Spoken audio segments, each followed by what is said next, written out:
Hello दोस्तों, YouTube के channel Nehra study hub में आपका स्वागत है। कल अपने वर्ण की बात कर रहे थे और वर्ण में अपने स्वर कर लिया था और उसके बाद अब बारी है व्यंजन की। तो आइए, कल अपने स्वर की बात कर चुके थे, ठीक है। तो आज करते हैं बात व्यंजन की। व्यंजन क्या होते हैं? ऐसे वर्ण जिनको स्वरों की सहायता से बोला जाए, या जिनको बोलने में वायु अवरुद्ध डाले, विरोध डाले। वायु फेफड़ों से जब वायु बाहर आती है तो उसमें विरोध होता है। तो अब अपने इसमें व्यंजन में बात करते हैं। व्यंजन के दो प्रकार हैं। एक तो उच्चारण स्थान के आधार पर, दूसरा अपने बात करेंगे प्रयत्न के आधार पर। उच्चारण स्थान के आधार पर व्यंजन को चार वर्गों में बांटा गया है। अगर मैं बात करूं, अगर मैं सीधा बोलूं कि क वर्ग के सभी वर्ण बताओ, तो आप क्या बोलोगे? क, च, क, ख, ग, और अंग। ठीक है। और अगर मैं बोलूं च वर्ण के सभी वर्ण बताओ, तो आप च, छ, ज, और ञ। ठीक है दोस्तों। उसके बाद अपने बात करते हैं व्यंजन के दूसरे पॉइंट के बारे में। दूसरा पॉइंट है प्रयत्न के आधार पर। हवा को बाहर आने के लिए प्रयास करना पड़ता है। कहने का मतलब है कि ऐसे वर्ण जिनको बोलने के लिए हवा को फेफड़ों से बाहर आने के लिए संघर्ष करना पड़ता है। ठीक है। तो इसको अपने आगे कई प्रकार में बांटा है। चलो देखते हैं। पहला अपने बांटा है स्पर्शी व्यंजन। इसकी संख्या 25 होती है। क से लेकर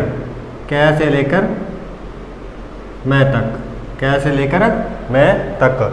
ठीक है। इसकी संख्या होती है 25। 20 तो ये लिखे हुए हैं, इसमें पै वर्ग की लाइन और मिला दी जाएगी। पै वर्ग की और मैं लाइन मिला दी जाएगी, तो इसमें क्या हो जाएगा? ये 25 वर्ण हो जाएंगे, जिनको क्या कहते हैं? स्पर्शी व्यंजन। आगे अपने बात करते हैं कि स्पर्श संघर्षी।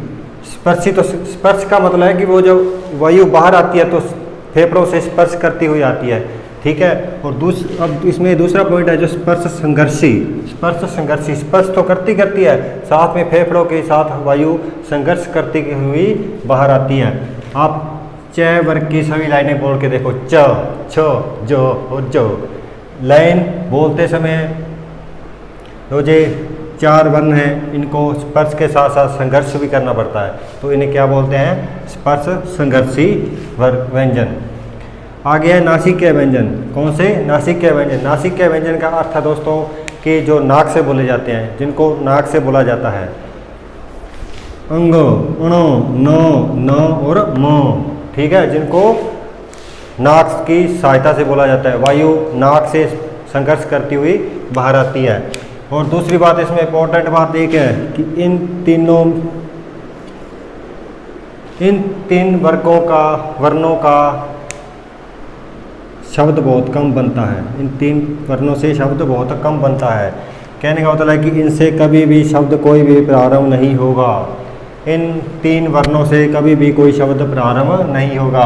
अगर मैं सीधा बोलूँ नासिकीय व्यंजन कितने होते हैं, तो आप बोलोगे 5। अगर वो बोले कि ऐसे नासिकीय व्यंजन जिनसे कभी कोई शब्द प्रारंभ नहीं होता, तो वो क्या होगा? 3। अंग, अण और अण। ठीक है दोस्तों। आगे अपनी बात करते हैं उत्क्षिप्त व्यंजन। ठीक है। उत्क्षिप्त व्यंजन, जिनका कहने का मतलब है कि जिनका विकास व्याकरण में नव विकास हुआ है। ठीक है दोस्तों। इसको ताड़ना, फेंकना, मारना, द्विसंघर्षी और द्विस्पर्शी भी कहा जाता है। ठीक है।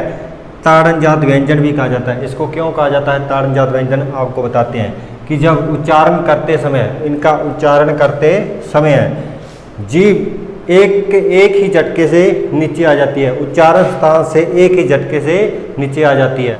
कि बोलो अंग अंग, ठीक है, अड़ो डो डो और अड़ो अड़ो, इनको किस तरह बोला जाएगा, अड़ो डो, ठीक है दोस्तों। कहने का मतलब है कि उच्चारण स्थान से जीभ एक ही झटके में नीचे आ जाती है, एक ही झटके में नीचे आ जाती है, ठीक है दोस्तों। और इनसे ये शब्द के या तो मध्य में आएंगे, ये आपको बता ही चुका हूँ, ये शब्द के मध्य में आएंगे या अंत में आएंगे, इनसे भी कोई भी शब्द प्रारंभ नहीं होगा, इनसे भी कोई शब्द प्रारंभ नहीं होगा। और ये नवविकसित ध्वनियाँ हैं, आपको बता चुका हूँ, ये नवविकसित ध्वनियाँ हैं, इनसे ये व्याकरण में बाद में जुड़ी विकास हुआ है इनका, ठीक है। जैसे कुछ उदाहरण लिखे हैं यहाँ पे मैंने, लड़का, सड़क, पढ़ाई, बढ़ाई और जोड़। इसके अंदर अड़ अड़ो डो डो अड़ो, कहने का मतलब है कि इनसे शब्द प्रारंभ नहीं हुआ, लेकिन ये शब्द के मध्य में जरूर आ गए, अंत में जरूर आ गए। इसी तरह जी नासिका व्यंजन भी हैं, शब्द के मध्य में जरूर आ सकते हैं, लेकिन इनसे शब्द कोई प्रारंभ नहीं होगा। आगे अपने बात करते हैं कि बोलने में अपने अड़य को भी बोलते हैं, डय को भी वैसे ही बोलते हैं और अड़ को भी वैसे ही बोलते हैं, लेकिन ये तीन प्रकार के होते हैं। अगर ड है, इसके साइड में बिंदी लगी हुई है, तो ये नासिका है, क्या है ये नासिका, इसको बोलेंगे उंगू उंगो उंगो, अड़ा नहीं बोलेंगे, इसको बोलेंगे उंगो, ठीक है दोस्तों। उसके बाद है ये ड, मुर्दा से बोला जाता है, यानी मुँह से, ठीक है दोस्तों, मुर्दा ड इसको बोलेंगे। और ये है, ये भी बोलेंगे मुर्दा से, मुर्दा यानी मुँह से, ठीक है, बोलेंगे, लेकिन इसको दो बार बोला जाएगा, दोहराया जाता है, अड़ अड़ अड़, बोल के देखेंगे आप तो पता चलेगा, ठीक है। इसको बोलेंगे अंग, अड़ और अड़, ठीक है दोस्तों। आगे चलते हैं,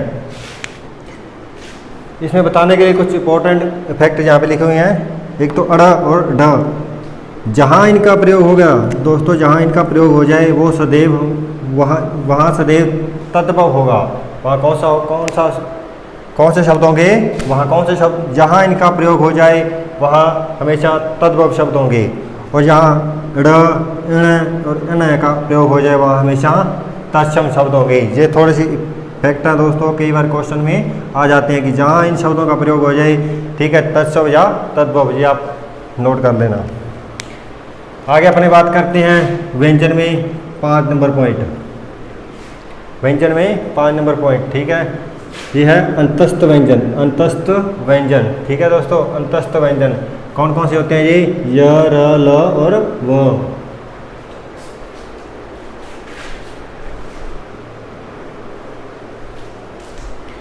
अंतस्थ व्यंजन, इनको अंतस्थ इसलिए कहा जाता है कि इनको अगर बोला जाए तो बोला जाएगा व्यंजन की तरह, इनको बोला जाता है व्यंजन की तरह, ठीक है। लेकिन जो हवा निकलती है, फेफड़ों से हवा निकलती है, वो स्वर की तरह है, बिना रुके, बिना बाधा के, ठीक है। इसलिए इनको अंतस्थ कहा जाता है। इसके 3 भेद हैं, इसके आगे 3 भेद हैं, अर्धस्वर, कंपित, लुठित या और पार्श्व, ठीक है। अर्धस्वर में ये हो गया और वह, लुठित में र और पार्श्व में ल। अर्धस्वर उच्चारण स्थान पर, उच्चारण स्थान सिकुड़ जाता है, कहने का मतलब जब अपने मुंह से बोलेंगे तो मुंह बिल्कुल सिकुड़ जाएगा, लेकिन जो वायु होगी वो बलि स्वर की भांति बाहर आएगी। उच्चारण स्थान सिकुड़ जाता है, लेकिन जो वायु होती है दोस्तों वो बिना रुके, कहने का मतलब स्वर की तरह बिना रुके, बिना बाधा के फेफड़ों से बाहर आती है। उसके बाद लुठित, उच्चारण अवयव की नोक से वायु बाहर आती है। उच्चारण अवयव आप किसे कहोगे, उच्चारण अवयव होता है अपनी जीभ, ठीक है। जीभ अवयव की नोक से वायु बाहर आती है। अपने बोल के देखो, र र र, जीभ की जो आगे का भाग है, नोक है जो, ठीक है, उससे वायु का प्रवाह होता है। उसके बाद आ गया ल, हवा जीभ के दोनों हिस्सों से बाहर आती है। जीभ के दोनों हिस्सों से बाहर, कहने का भाव है कि ल जीभ है जो ऊपर तालु के ऊपर चिप जा तालू के लग जाती है जाके, और ठीक है हवा जीव के साइडों से जो हवा होती है जीव के साइडों से बाहर आती है, यानी कि उच्चारण अवयव के साइडों से दोनों हिस्सों से बाहर आएगी। ठीक है, हवा दोनों हिस्सों से बाहर आएगी। उसके बाद आ गया ऊष्म व्यंजन। ऊष्म व्यंजन, ठीक है, ऊष्म का मतलब जिनको बोलते समय ऊष्मा की तरह वायु बाहर आती है, इसलिए उनको ऊष्म व्यंजन कहा जाता है। ऊष्मा की तरह वायु बाहर आती है। ठीक है, स और है, तीनों स और है। और एक चीज जो स, ठीक है, स, इससे शब्द बहुत ही कम शब्द बनते हैं, बहुत ही कम शब्द बनते हैं। ये देखो, उच्चारण अवयव और उच्चारण स्थान दोनों लंबे समय तक संघर्ष करते हैं। उच्चारण अवयव और उच्चारण स्थान, उच्चारण अवयव यानी जीव, उच्चारण स्थान यानी मुंह के अंदर के हिस्से, ठीक है, दोनों लंबे समय तक संघर्ष करेंगे। श और ह, तीनों लंबे, चारों को बोलते समय उच्चारण स्थान में लंबे समय तक संघर्ष चलता है। आगे अपनी बात करेंगे दोस्तों संयुक्त व्यंजन।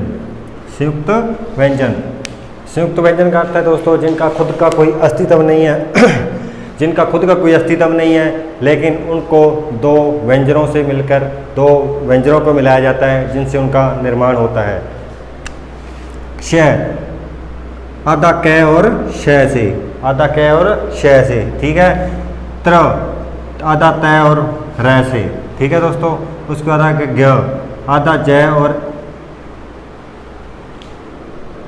और अंग से, य से, आधा ज और य, ठीक है दोस्तों। उसके बाद आ गया क्ष, उसके बाद आ गया क्ष, आधा स और र से, ठीक है दोस्तों। और थोड़ी सी मिस्टेक रह गई थी अपनी, यहाँ पै वर्ण रह गया था, पै वर्ण।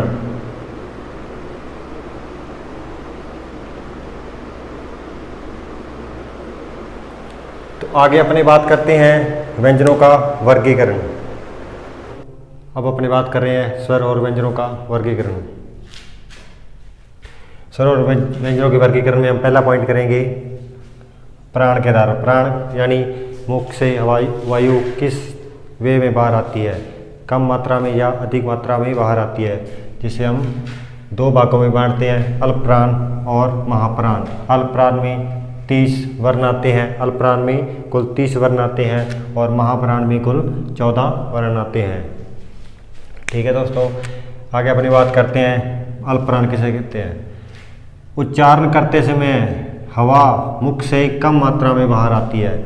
उच्चारण करते समय हवा कम मात्रा में मुख से बाहर आती है, किसमें, अल्प प्राण में। ये कितने होते हैं, 30। प्रत्येक वर्ग का, अब पीछे अपने बात की थी वर्ग, क वर्ग, च वर्ग और ट वर्ग, त वर्ग और पै वर्ग, ये अपनी बात की थी पीछे मैंने, तो आप समझ ही गए होंगे। मैंने उस टाइम कहा था कि मैं वर्ग बोलूँगा तो च वर्ग और त वर्ग, क वर्ग, वो उसमें अगर मैं च वर्ग का बोल रहा हूँ तो वो च वर्ग की पूरी पांचों के पांचों वर्ण आएंगे। अब मैंने कह दिया प्रत्येक वर्ग का पहला, तीसरा और पांचवा, अर्थात अगर मैं बोलूँ क वर्ग की, क वर्ग का पहला क, तीसरा ग और पांचवा अंग, ये तीनों वर्ण। और इसी तरह च वर्ण के भी, ट वर्ण के भी, त वर्ण के और भी पै वर्ण के भी, पांचों, तीनों, पहला, तीसरा और पांचवा। उसके साथ साथ अल्प प्राण में य, र, ल, व, य, र, ल और व, ठीक है। इसके साथ समस्त स्वर, स्वर कितने, 11 के 11 इसमें अल्प प्राण में जोड़े जाते हैं, ठीक है दोस्तों। आगे अपनी बात करते हैं महाप्राण की। महाप्राण उच्चारण करते समय हवा अधिक मात्रा में मुख से बाहर आती है, हवा अधिक मात्रा में मुख से बाहर आती है।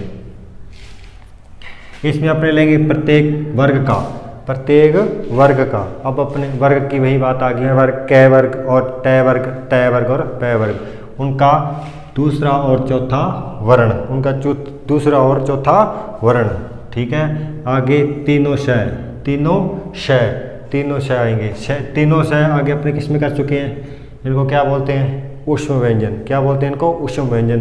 तो कहने का मतलब पहले प्रत्येक वर्ग का दूसरा और तीसरा प्लस में ऊष्म व्यंजन, मैं ये भी बोल सकता हूँ। ठीक है दोस्तों, आगे अपने बात करते हैं। इसमें दूसरा घोष के आधार पर, घोष यानी स्वर तंत्रिकाएँ होती हैं, स्वर तंत्रिकाओं में किस तरह की कंपन होती है, अगर कंपन होती है या नहीं होती है, उसको क्या क्या कहते हैं, घोष। ठीक है दोस्तों, आगे बात करते हैं अपनी। ये दो प्रकार के होते हैं, अघोष और सघोष या घोष। ठीक है, अब इनमें बात करेंगे अघोष की। तो स्वर तंत्रिकाओं में कंपन नहीं होती। स्वर तंत्रिकाएं कौन सी होती हैं, नाक हो गया, ठीक है, ये गला हो गया, कंठ, तालु, ये चीज़ स्वर तंत्रिकाएं होती हैं अपनी। ठीक है दोस्तों, इनमें कंपन नहीं होती। इनमें आगे अपनी बात करेंगे। ठीक है, प्रत्येक वर्ग का दूसरा और तीसरा, और वर्ग आप समझी गए होंगे, प्रत्येक वर्ग का दूसरा और तीसरा वर्ण, ठीक है, और तीनों शय। अब इसमें मैं ये नहीं कह सकता कि ऊष्म व्यंजन, जी नहीं, क्यों नहीं कह सकते, क्योंकि ऊष्म व्यंजन में है भी होता है।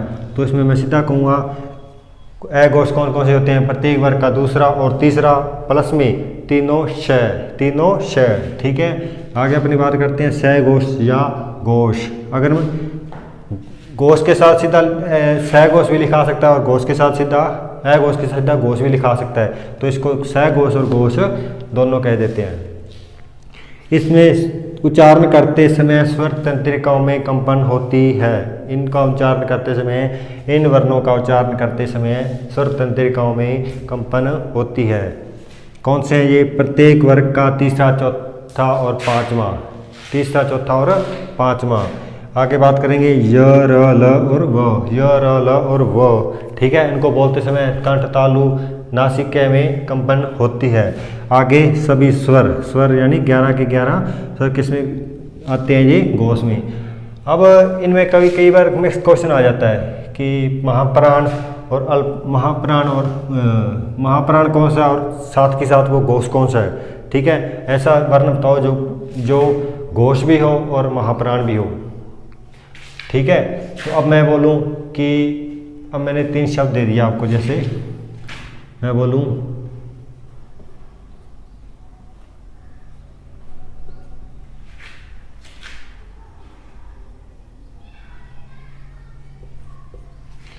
अब मैं इसमें आपको एक क्वेश्चन दूं, ऐसा शब्द इनमें से कौन सा है जो अघोष और महाप्राण नहीं है, अघोष और महाप्राण नहीं है। अब अपने चेक करते हैं महाप्राण में।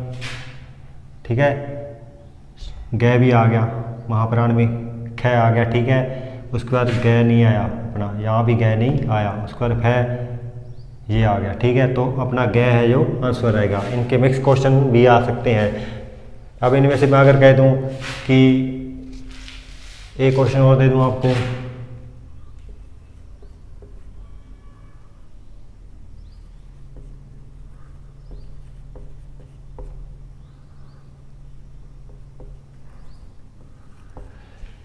ऐसा वर्ण बताओ जो अल्पप्राण भी हो और सघोष भी हो। तो ऐसा वर्ण बताओ जो अल्पप्राण भी हो और साथ में साथ अघोष भी हो। तो इनमें ये दोनों हैं और ठ नहीं है, ये यहाँ आ जाता है। यानी कहने का मतलब ये महाप्राण और सघोष है, ना कि अल्पप्राण सघोष। इसी तरह इनके मिक्स क्वेश्चन आते हैं। आगे अपनी बात कर रहे हैं स्वर तंत्रिकाएँ। स्वर तंत्रिकाएँ कौन सी होती हैं। ठीक है, अपने बात करें तो उच्चारण स्थान कौन सा होता है, स्वर तंत्रिकाएँ कौन सी होती हैं। अब अपनी बात करते हैं उच्चारण स्थान और स्वर तंत्रिकाएँ कौन सी होती है। कंठ से लेकर जब मुंह से कोई ध्वनि बाहर आती है, ठीक है, तो वो किसी ना किसी वर्ण में बदली जाती है। ठीक है दोस्तों, वो किसी ना किसी वर्ण में बदली जाती है। तो वो वर्ण में किस तरह बदली जाती है, हमारे मुख के अंदर स्वर तंत्रिकाएँ पाई जाती हैं, स्वर तंत्रिकाएँ पाई जाती हैं। ठीक है, जिनको बोलते समय इनमें कंपन होती है और उस स्वर में वो स्वर हमारे मुख से बाहर आता है। कई बार आपने देखा होगा कईयों की जीभ कट जाती है, तो उनसे कई ऐसे स्वर होते हैं जिनसे नहीं बोला जाता। ठीक है दोस्तों, अब इसमें मैं बात करता हूँ पहले कंठ, जहाँ से स्वर तंत्रिका स्टार्ट होती हैं। ठीक है, कंठ, तालु, मुख के अंदर का ऊपर का हिस्सा, ठीक है, मृदा, ये दांत के साथ का हिस्सा, ठीक है, दंत, ठीक है, दंत अपनी, और ओष्ठ यानी होठ। ठीक है दोस्तों, ये अपनी 5 स्वर तंत्रिकाएं होती हैं, यहाँ मुख से लेकर होठ तक, ठीक है, ओष्ठ तक। अब इसमें मैं बोलूँ कि क्या, इसमें क्वेश्चन आ जाता है कई बार कि कंठ से बोले जाने वाले वर्ण कौन कौन से हैं, कंठ से बोले जाने वर्ण कौन कौन से हैं। ठीक है, अगर अपने सीधे ट्रिक बनाएं तो इसको मैंने, आप एटीएम जाते रहे होंगे, ठीक है दोस्तों, एटीएम गए होंगे, ठीक है।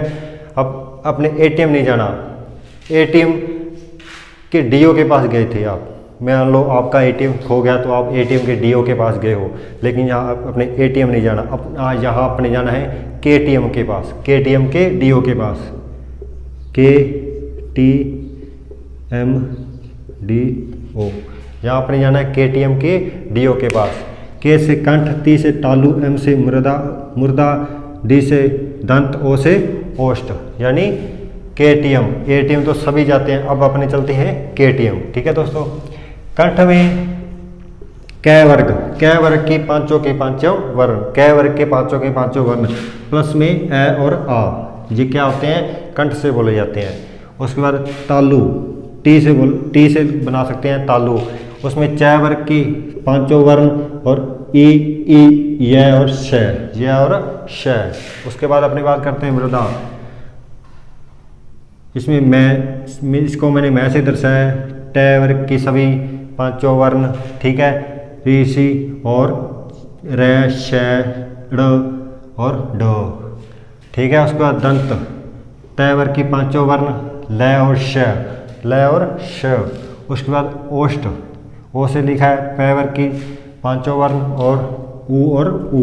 ठीक है दोस्तों, अब आगे कुछ मिक्स वर्ण या व्यंजन होते हैं, मिक्स वर्ण या स्वर कह सकते हैं या व्यंजन कह सकते हैं, ठीक है, जो दो स्वर तंत्रिकाओं से मिलकर बोले जाते हैं। अब मान लो कंठ और तालु, कंठ और तालु से बोला जाएगा, ए बोल के देखिए, ए और आई, ठीक है, ए और आई, ठीक है, इनको कंठ से बोला जाता है, कंठ में भी कंपन होगी और तालु में भी कंपन होगी, ठीक है।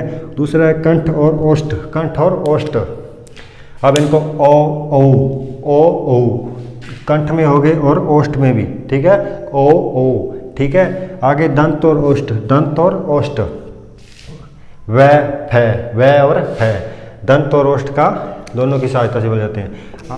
मूल वर्ण कितने होते हैं? अगर मैं मूल वर्ण की बात करूं तो मूल वर्ण होते हैं 44। अगर मैं कुल वर्णों की बात करूं तो कुल वर्ण होते हैं 52। अगर यही बात मैं करूं कि कुल